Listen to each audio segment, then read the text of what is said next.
again, and always looking radiant and vibrant. Thank you so much for accepting our invitation to speak in our first Lady Leadership series. And this is an excellent opportunity to get our viewers to meet you and get our members to know who Lisa Maria really is. We've been seeing you all over social media lately. So congratulations on the many things that you've been doing. And let's dive right in, because this is going to be a 30-minute, action-packed, fun-filled discussion, right? Absolutely. Well, you know, Wendy, it's awesome to be here. Like I said, when I heard Lady Leadership, I was like, oh, me. You're talking. My two favorite things, as somebody said to me recently, I said, when you're talking leadership, I'm there. And ladies in leadership, count me in. I'm there. Absolutely, absolutely. That's exactly the kind of reaction we were looking for, and what better energy to look for than Lisa Maria Alexander? Like, everybody knows that, right? So Lisa, firstly, let's start. Tell us, who is Lisa Maria Alexander? Tell us your journey, where you started, what you've been through to get to this point.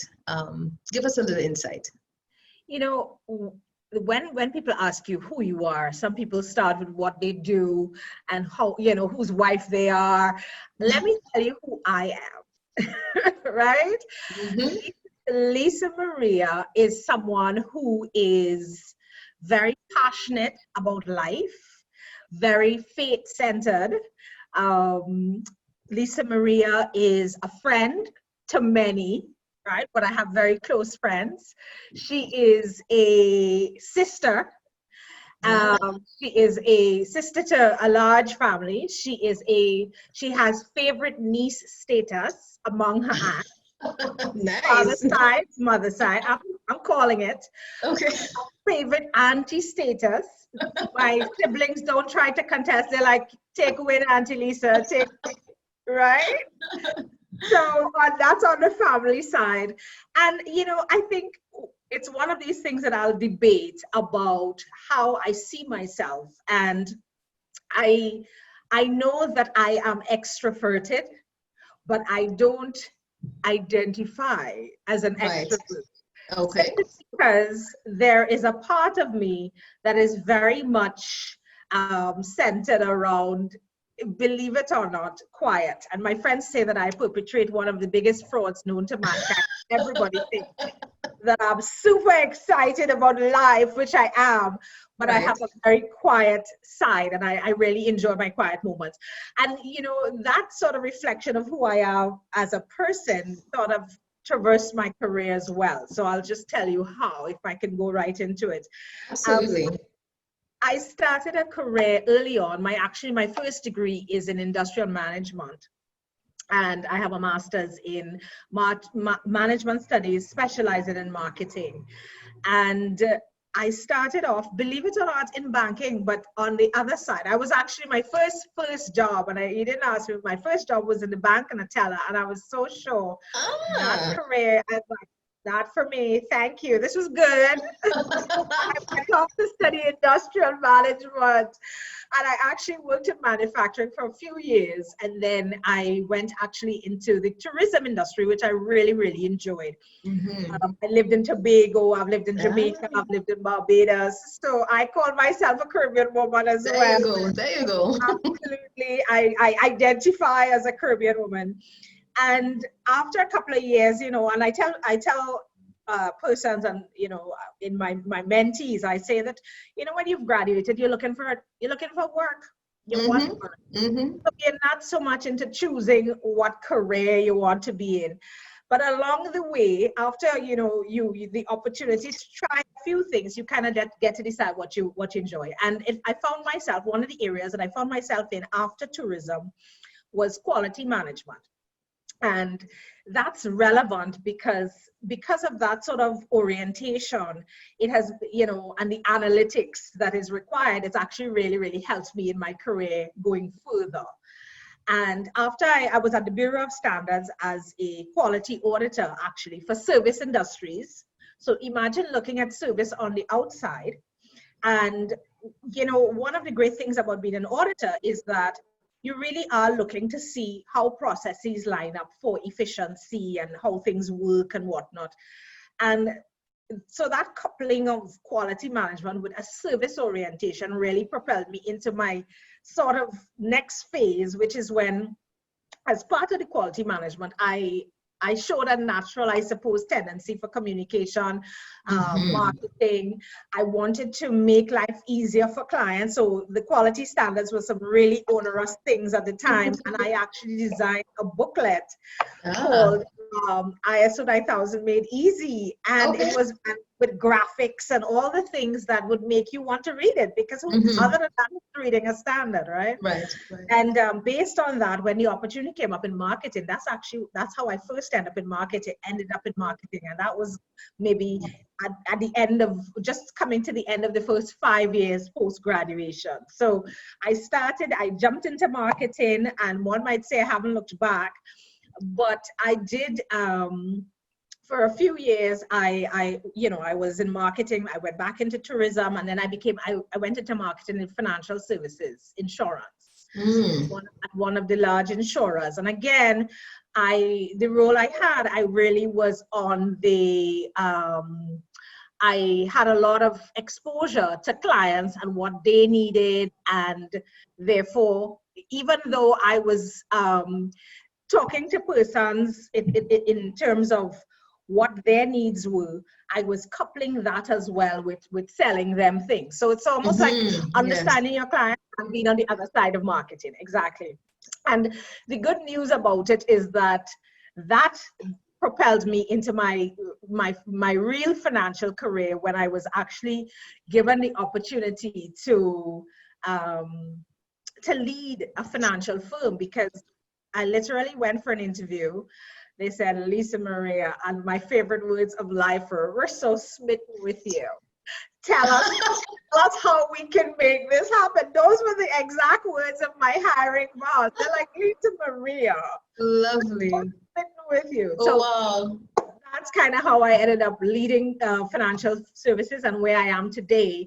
That was a Jamaican company. Today I work for the JMMB group, which of course, Trinidad and Tobago is just one of the hubs. Our head office is in Jamaica. We also have offices in the DR.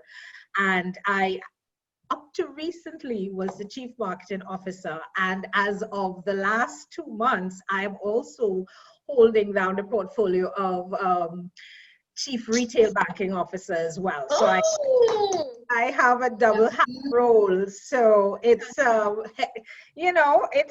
love the discomfort that I. Fantastic.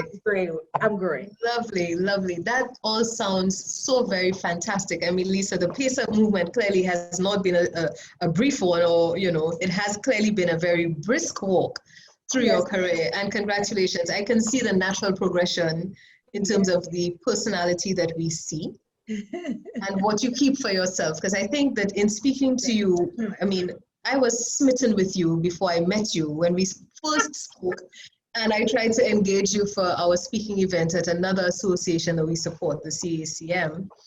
And I remember the exuberance of you came through that call. So, it's these are the things that we tend to say to our staff as well.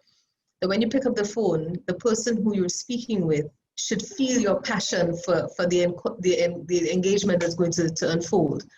And you really do capture that in such a fantastic way, So if it is that you're putting up this wall of energy, keep doing what you're doing.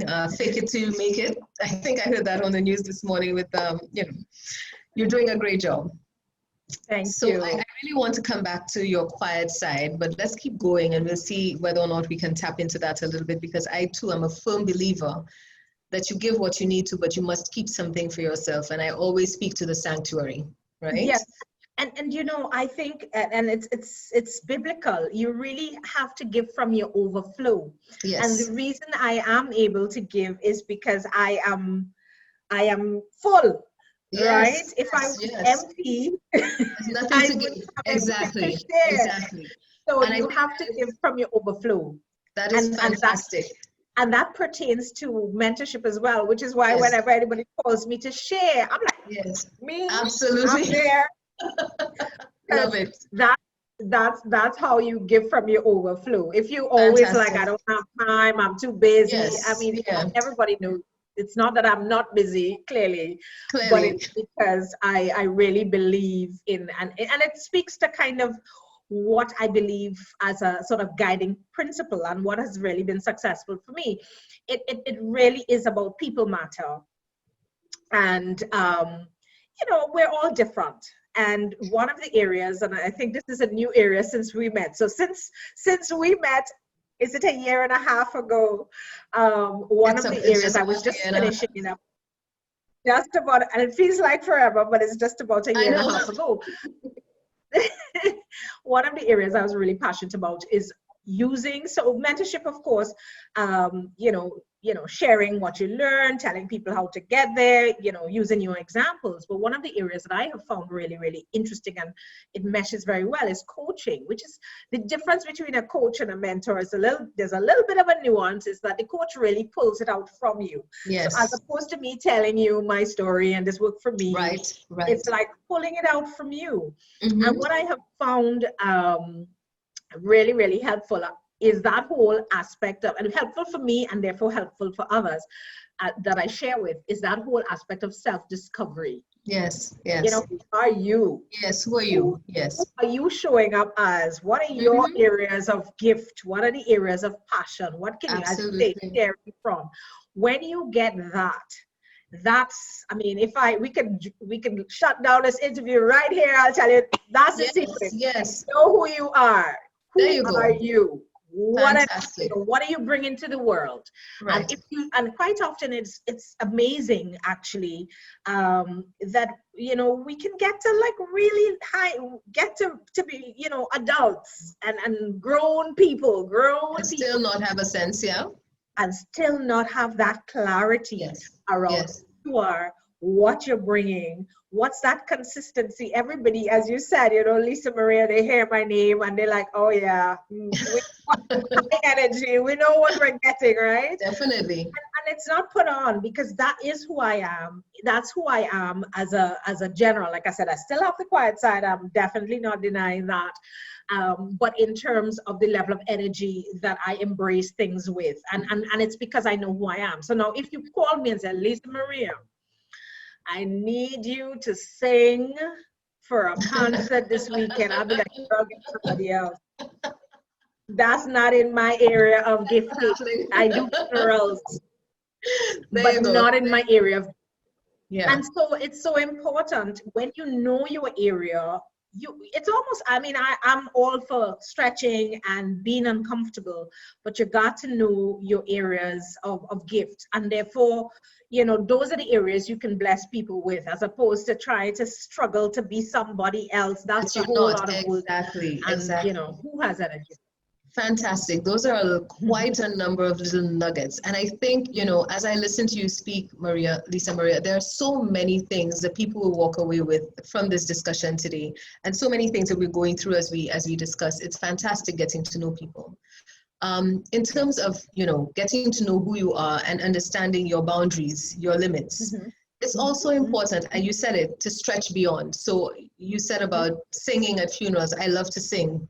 Singing doesn't necessarily love me, but you know, I'll do it when I'm driving, and I'll do it. It's a lot better than it was 10 years ago. So the thing for me is, in as much as you understand what you can and cannot do comfortably, if you're really, really passionate about something, don't give up. Don't give up. Absolutely. And you know, at the end of the day, because, you know, your area of gifts come in different ways. I mean, there are things that you're really, really great at that come naturally that you're not necessarily thinking about. Because, you know, quite often you see tall guys and they tell you, well, yeah, I was playing basketball because that's what I was called to do. Because people call me, I'm a tall guy, I'm going to play basketball. But the truth about it is that, and you might be pretty okay at it, but when you were talking about a career and life and investing, you know, time and energy and growing in it, it really ought to be that area that you're very passionate about. Yes, and something that excites you. Yes, absolutely, absolutely. So you kind of touched on where we're going next in terms of what are your guiding principles and your success traits. And you spoke about the fact that you know, you own what you got. Yes, pretty much. That's right. and you're comfortable to strut it. So right now you're wearing these two different hats, which kind of sync, because coming out of core banking, it's retail and marketing, fantastic mix. If you ask me, a lot to learn on both sides and get done. Do you think your experience in the industry has been different to that of your male colleagues? We're going to switch it up a little bit and get a little bit heavy right now. Not for me. Okay. I love it. Right. I am always ready to jump into that gender question. Always ready. Okay, let's go. So what I have found, and I mean, again, as a former leader of an association for female executives and part of women in leadership in general, yes, absolutely, the experience is different, and it should be, quite frankly. What we have found, and I often say this, is that the studies will show you there are male traits and then there are female traits. And it doesn't mean that a man cannot have female-friendly traits and a woman cannot have male-friendly traits. And I'll tell you, all the leadership studies talk about the fact that the female-friendly traits, such as engaging of people, building of trust, consistency, those are, if you had to rate the factors that would most attribute to success, those are some of them.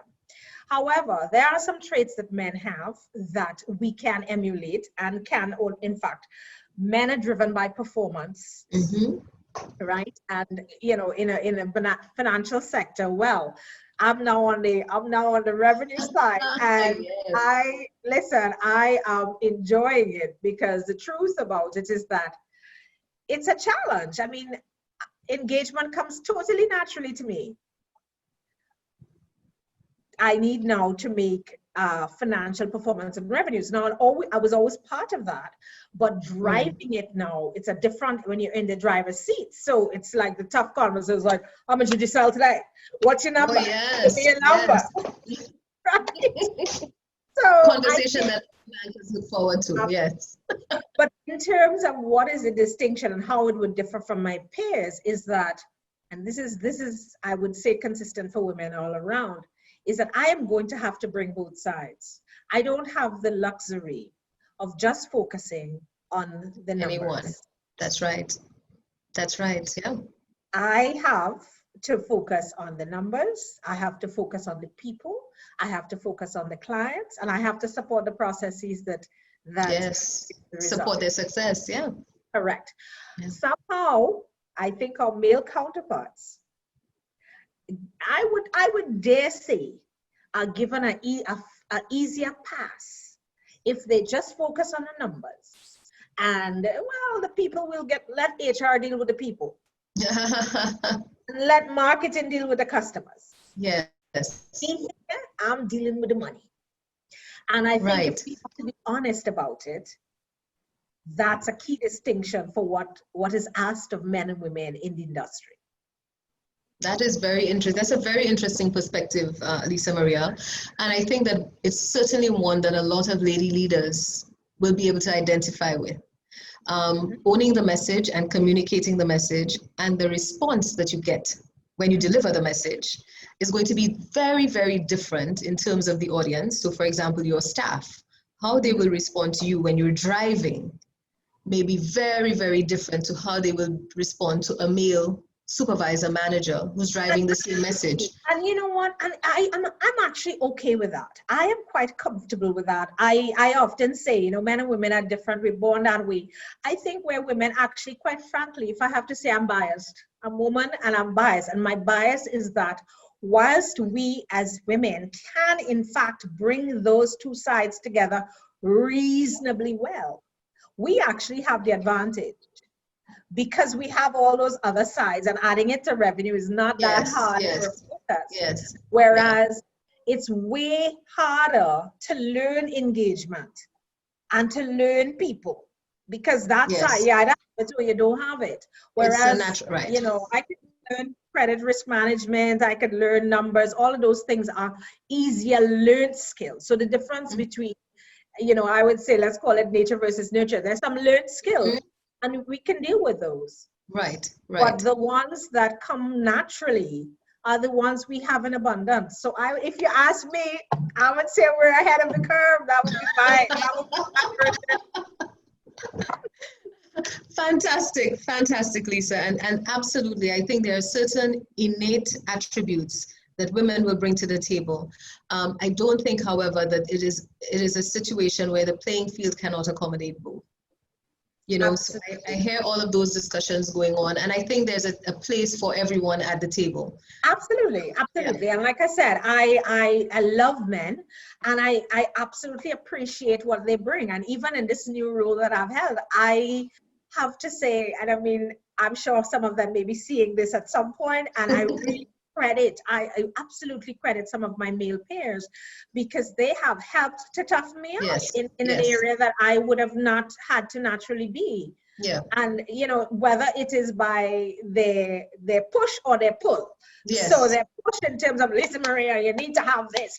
Definitely. Or, Maria, I want you to consider that. And so I really appreciate it. And I think that women also do the same for men as well. So I think it's something that that both parties can benefit from, work together.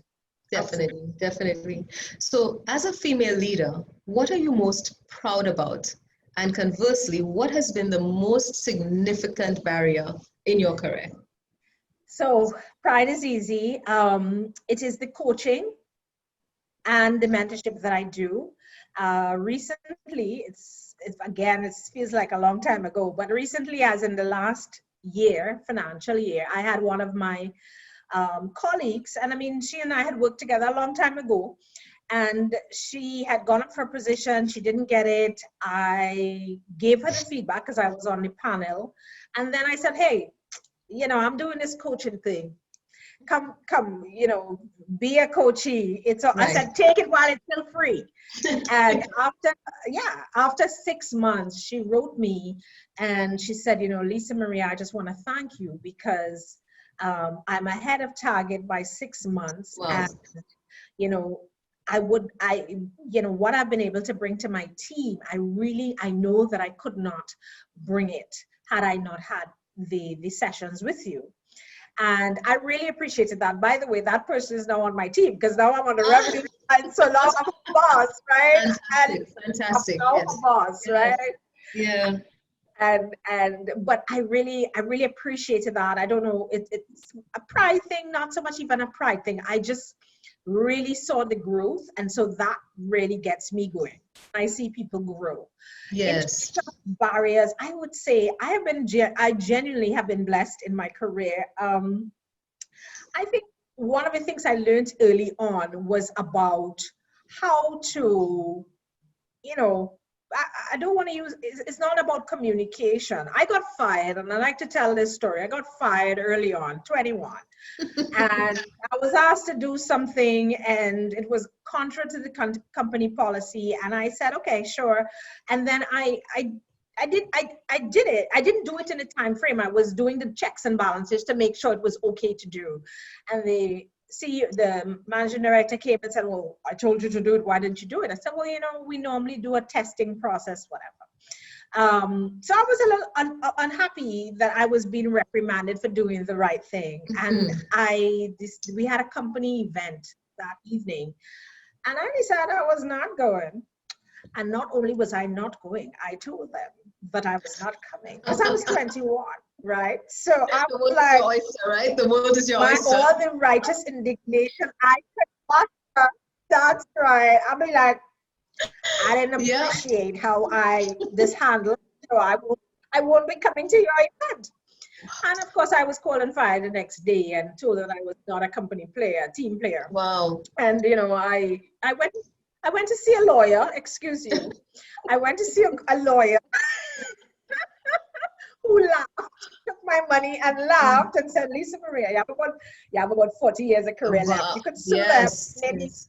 But the person who said the most important thing to me was my mother, who said, yes, it may have been unfairly treated, but what was your role in it? And I think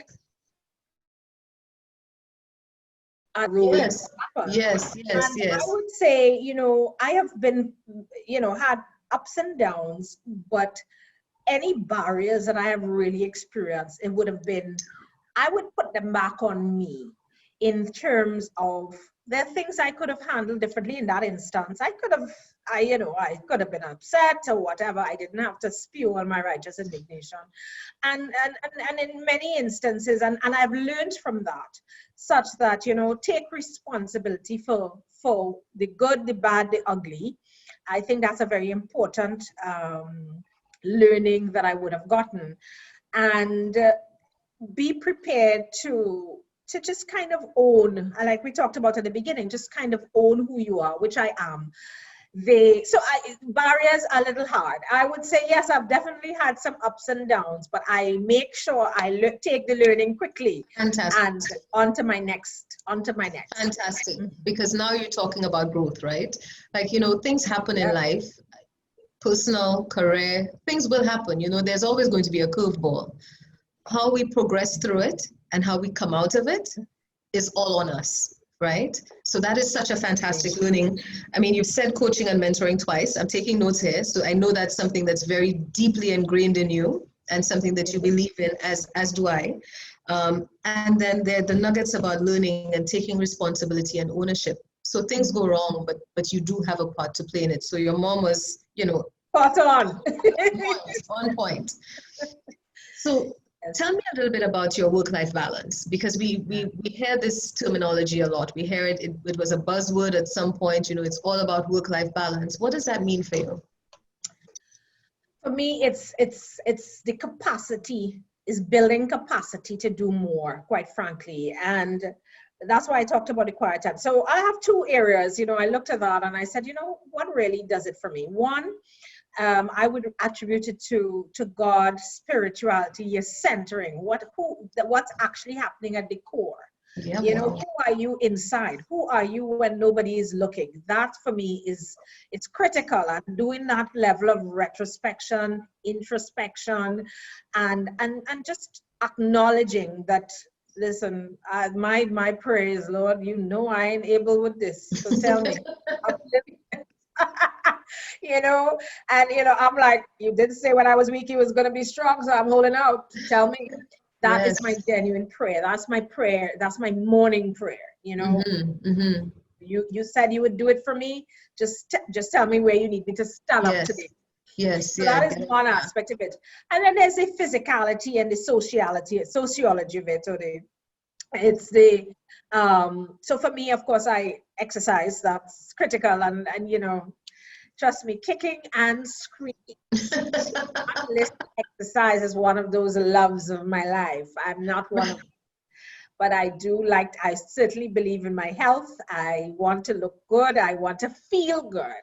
And so that's very important. And then there's a social aspect of it, friends and family. I have very close circles, and just kind of really the step back from it all. You know, the other day I was in the middle of a meeting, and, you know, when my mother calls, I take the call, regardless of where I am. So, you know, she's of the age where I think she's earned the right.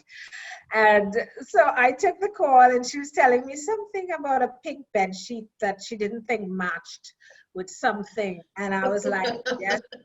It was like, yeah. So I got off the call, and I told my team, who were all looking at me, that no matter how important I think I am, right? Yeah, absolutely.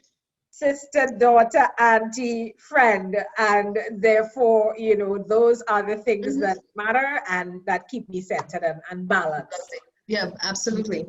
So I can definitely identify with mom, right? Because she will call me at the absolute most inopportune time to say, you know, stuff needs to get done, and you get it done. You know, you're always going to be that little girl to your parents. So I embrace that too. That's part of who I am. So tell me, where are we most likely to find you on a Saturday morning at 10 o'clock?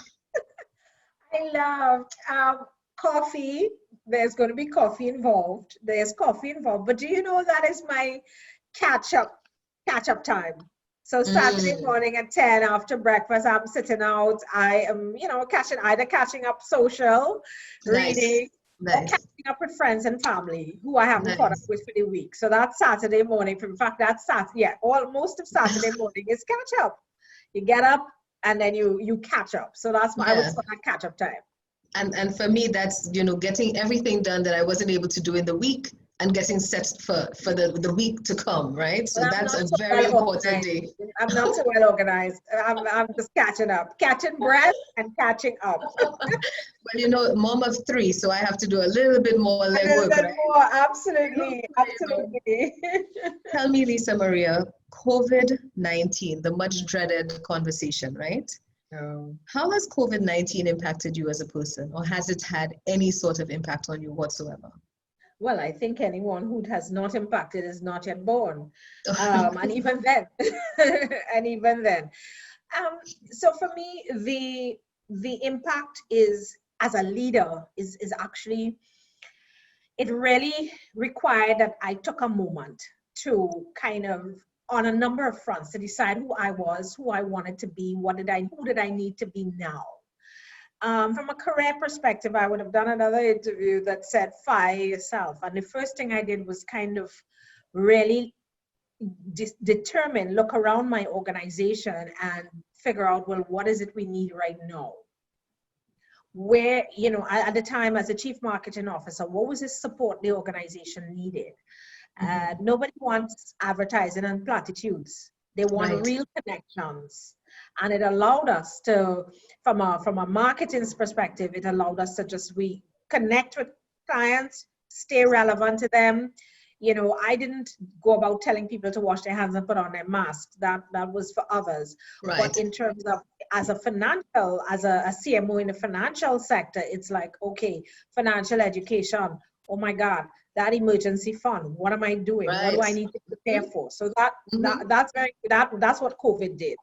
And then, of course, as a marketer, you know, shrinking revenues, shrinking sales, shrinking everything, shrinking funds from a client perspective. What does that look like? Right. For us, of course, it became a digital conversation. And look at how we're doing now, right? We are so comfortable. We are comfortable in the space where we can connect and being deliberate about connecting online or offline, but mostly online. So that's the, from a leadership perspective. On my team side, my immediate team, it was about really now getting a lot more structured. And to be honest, you know, I am the leader whose door is always open, and I'm literally having a conversation with somebody down the corridor. Where everybody's hearing this going, yes, did you do that? So I definitely missed that, to be fair. And now I had check-ins with my team. So we had the check-ins online, not the same. Right. I became a little bit of a harder boss, I think, because now, because of the time and the accountability, and that, okay, I no longer have the luxury of waiting until I see you and talking down the corridor. Now it's like, okay, give me this. You know, so definitely a little more disciplined and structured. I'm not sure it was as well received, but I think we appreciated that this is the time we're in. And then in the, you know, assuming a new role as the head of retail, and, you know, across a number of branches and a whole network of persons. So it's 2 roles. Even more so now, the importance of having the right people on the team, because not everybody can really cope at this point in time with what is required, this new ask. How important it is to be very deliberate about what you expect of others, what we expect of people, because yes, I mean, we could all fold up our hands and say it's tough times, nobody, we don't know what to do, you know, nothing to sell. But we can't, because we do want to come out to the end of this. We want to stay, we are a viable business. So it really changed the game, I think, overall. For me, particularly though, as a leader, I would say my biggest takeaway was the level of, you know, I think I'm fairly structured, but now I definitely had to increase some additional rigidity into that structure in order to be able to do everything. And in order to be able to, under these redefined normals, still be able to accomplish what it is you set out to do. So how do you use that then to empower and encourage your team? Because I know that this was a trying time for everyone. You spoke to it in terms of their mindset. Absolutely. And it's the same. I use the same philosophy for my coaching and mentorship principles, is kind of understand everybody. One of the first things I did, and I had done it before, but I reinforced it, is okay, what are you bringing to the table? Literally, my team had to tell me what they're bringing to the table. Wow. Yes, yes.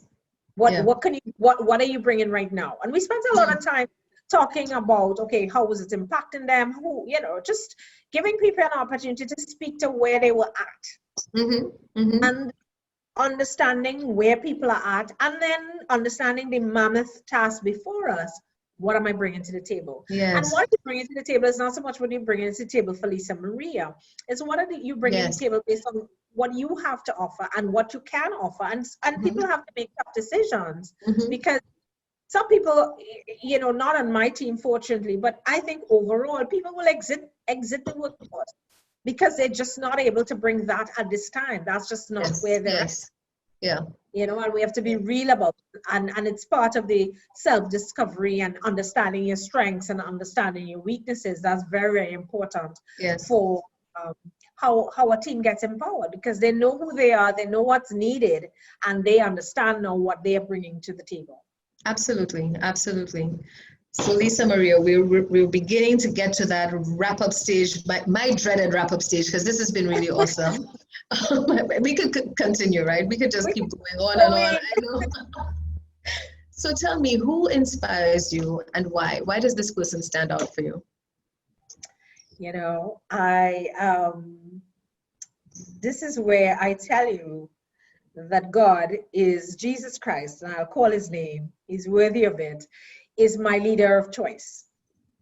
And I say he's my leader of choice because, if you study John Maxwell or any of those, leadership Bibles, it's really where you're getting your lessons from on how to lead and how you lead people. Right. And so for me, the tenets of engagement, and I think really appreciating who people are. And I mean, I am by no means, your poster child for getting it right all the time, but I really genuinely try to. I think when people find their best selves, they're able to bring their best selves. Yes. Best selves. And for me, that's the leadership that I lean on. Right. And I mean, of course, you see world leaders. So for instance, recently, I mean, I'm going to call her name too. I was looking at in the COVID season, we looked at Mia Motley. We don't have to look too far. As a female leader in the Caribbean. And, she has a fan club of one. Okay, I'm sure she has a bigger fan club than one, but why is that to me as a leader? It's just because of how she's showing up in this time. She's being her authentic self, but she's really showing up as somebody that, hey, I get it, I care about it, but I can make tough choices when required. So there are many. I would say that the leadership lessons, though, for me are biblical. But, as I look around the globe, and I don't even have to look too far, we see a lot of persons now. Why we call good leaders in 2020 would be the leaders who are communicating, the leaders who are engaging, the leaders who are showing they care. Yeah, definitely. And so that's what inspires me. Innovation is such a huge part of it. You said Mia Motley, and I was on a podcast recently, and I was asked, like, who, if you had a choice, who would you meet tomorrow? And I was like, Mia Motley. Like, that goes without saying, it's Mia. Right? Has a fun days. I hope at some point this gets to her and I get a call to say, hey, Wendy, I'm doing this leadership series, right? But she's just fantastic. You should reach out. Nothing ventured. You should be like, believe you me, I will. Absolutely. Because I think I'm going to call you and say, Lisa Maria, you've got to tune in because guess who I want. Absolutely. I think it's awesome. Yeah, absolutely. But, I hear you saying this and it's resonating with me so much. A faith-based life and a purpose-driven life. Yep. These are really critical to knowing who you are. Yep. And knowing what it is that you want to accomplish and how you're going to get there. So I hear you speak about communicating, which means engagement. Yeah. So all of these are the touch points that we really need to be identifying and speaking to the future generations about. So my next question to you is, do you think that our industry has evolved in, let's say, the last decade? And what do our young leaders, our young female leaders, have to look forward to? Is it getting better? Is it, stagnating? What's happening? I think it has evolved because it has had to, number one. Women are not just in large numbers now. We are in a voice. We have a voice. Yes, it's a real yes. thing. You can't even ignore us anymore. Yeah. If you wanted to. All right. So it's impossible. It is impossible to ignore. So I would say, in terms of the next generation, what they need to do, my advice would really be, I say, fail fast. Yes. So you see how I told you, like, I spent a couple of years in some different industries figuring out. Quite often people feel like I have to jump in and I have to know what I want to do. No, you don't. Yes, you need to do a couple of things to know what you really are good at. Your mother said you should be a doctor, and then you realize you want to paint. Well, you could be a painting doctor, but at the end of the day, make sure that you kind of explore, you know. And so I would really encourage young leaders, young females, fail fast. Just kind of use that failure to figure out who you are. Yes, use that failure to figure out who you are. So and then Maria, my next. Go ahead. I was going to say, the other thing I would say is get uncomfortable. Yes. I never want to be so comfortable being comfortable that I don't know how to be uncomfortable. Yeah, that's what happens. So for those of you who will be listening to this, you would have seen that when Lisa Maria said fail fast, I kind of went, oh, and that would have really stood out for me, because my late husband, Andy, always said fail fast. So, and I say that in the context of, it's okay also to be vulnerable with the people that you're around, working with 8 hours a day and more, and letting them know what impacts you, what shapes you, because I think that's where the team synergies as well come from, right? We know how to support each other. Leadership as well. Leadership. How do you have leadership without vulnerability? Exactly. Then you're not being real about who you are. Yeah, definitely.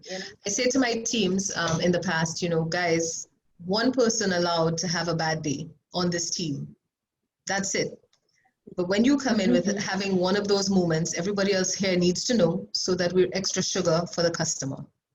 Because she has, whoever it is who has encountered you, has to encounter someone else who's going to raise the bar so high that they would forget your lackluster performance for the day. You only had one, right? I like that. Yeah, I say it all the time. I said it to my team when I was in banking as well, that it's important, because we will have off moments. We all do. But what happens as part of a team is someone else has to have your back and cover you. So that's the little message there. Yes. So what would your advice be for the next generation of female leaders? And this is my final closing question, Lisa Maria. Well, discover yourself. Make sure you know exactly who you are. And there are lots of ways you can find that out. Ensure that you understand your strengths as much as you understand your weaknesses. We tend to focus on the weaknesses and trying to fix those. I'm not sure they're fixable. I think we have to minimize them, but I really believe in that strengths-based, moving forward based on that. I would also say men are our peers, and there's so much value in it. So we need both. And so Absolutely. I would definitely not encourage any kind of, discrimination of any kind. And then my last little bitty one is, do the work, please. Do the work that's required, because it's either work on yourself, and it's the work that's required. Your good looks, it's not gonna get it. It might take you in, but it's not gonna carry you. So it's not gonna carry you. So those are the ones I would say. But most important is learn. Just keep learning as well. Absolutely. Learning and growing. Lisa, this discussion, 45 minutes this afternoon, has opened up a whole new understanding of Lisa Maria. And when I thought I was smitten with you then, I'm smitten with you even more now. I'm sure that everyone looking at this is going to feel exactly the same way. And as we embark on this journey of our lady leaders, is there any advice that you'd want to give to us at the Caribbean Association of Banks to ensure that we are meeting your needs as well? This is one of the innovations that came out of COVID. So like you, COVID has been good to us as well. Well, I think, one of the things I really appreciate about the Caribbean Association of Banks is it's exactly that. Just the diversity of what you put out, there's a little something for everybody. So I would say continue to encourage to do that. I am going to throw out and say, when you're ready to do the Caribbean Women's Network, we're there. Right? Fantastic, yes. I'm going to put that out. Love it. I'm going to put that out. And I really do appreciate the network. I appreciate all that is offered. And I think it's a very important association for the growth of banking and the financial sector in the Caribbean. So congratulations. Thank you so much, Lisa, for always supporting us wholeheartedly and bringing the pizzazz, because that's what we need, right? So this afternoon, we wrap it up with what has been a really fantastic interview this afternoon. I hope that everyone got something out of it. And Lisa Maria, one of the things that we will be doing is picking out some really, really, what I like to call nuggets of gold, as you spoke, and posting those on social media. Absolutely, I can't wait. I'm my biggest fan in terms of social media. Anything I'm doing like this, I definitely want to put it out there. Fantastic. Yes. Great. Thank you so much for your time this afternoon. Congrats on your new appointment. I know you will do an absolutely wonderful job. Thank you so much. And don't hesitate to call on us. Looking forward to seeing you when we launch our mentorship program, as well as when we do our Caribbean Women's Network. This is going to be awesome. Absolutely. Yes, done. Okay, thanks. Thanks, Wendy. Have a great day. Thank you so much. Take care. Bye-bye.